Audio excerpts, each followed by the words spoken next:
আর বন্ধু একদিকে ঘুরিয়ে দেয়, সে সেদিকেই বসে থাকে। আর এক ব্যক্তি যে সালাম, যাকে আল্লাহ সুস্থভাবে তৈরি করেছেন, যার চোখ আছে, যার কান আছে, এই দুজনকে এক হতে পারে কিনা, এই ধরনের বিভিন্ন উদাহরণ তারা দিয়েছেন।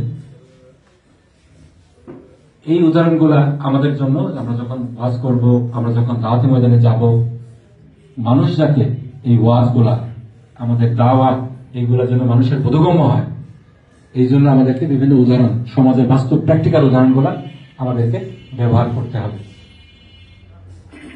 আমরা যখন জালিম ফ্যাসিস্টদের কথা বলি, অনেক গরম গরম বক্তৃতা আমরা দিই, তাই না? কোরআন হাদিসে সেই নমরুদ, ফেরাউন, তাদের ব্যাপারে কি বলা হয়েছে, কেন তাদেরকে আল্লাহ তাআলা শাস্তি দিয়েছে, এইগুলা যদি আমরা কোরআন হাদিসের সাথে রিলেট করি, কোন সমস্যা আছে? সমস্যা তো নাই। যুগে যুগে আল্লাহ তাআলার যারা নাফরমানি করেছে, সেই খোদাদ্রোহী শক্তিগুলা সবগুলো একই। আমরা কিছু কোরআন হাদিসে পড়েছি, আর কিছু আমাদের বাস্তব জীবনে দেখেছি। তো সম্মানিত ওলামায়ে কেরাম, সেজন্য যেটা বলছিলাম যে আমাদেরকে মাউইজাতুল হাসানার মাধ্যমে মানুষকে দাওয়াত দিতে হবে। তৃতীয় যে পদ্ধতিটা আল্লাহ তাআলা বলছেন কি, ওয়াজাদিলহুম বিল্লাতী হিয়া আহসান।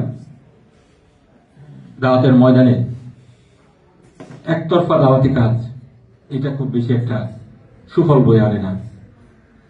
আপনি যাকে দাওয়াত দিবেন, তার সাথে আপনাকে ইন্টারাক্ট করতে হবে, কথোপকথন করতে হবে, তাকে জিজ্ঞেস করতে হবে দিনের ব্যাপারে তার কোনো প্রশ্ন আসে কিনা। মানুষের মনে অনেক প্রশ্ন থাকবে, আমি যে ইসলামের পথে আসব, এখানে এই জিনিসটা আছে, এটা তো আমার পছন্দ না, এটা আমি তো করতে পারতেছি না, ইসলামের এই বিষয়টা কেন, মহিলাদেরকে কেন বোরকা পড়তে হবে, কেন ঘরের মধ্যে থাকতে হবে, কেন পর্দা করতে হবে, আমি কেন একজন বেগানা মহিলার সাথে কথা বলতে পারবো না, তাকে তো আমি বোন হিসাবে দেখি। এ ধরনের অনেক প্রশ্ন আসে না?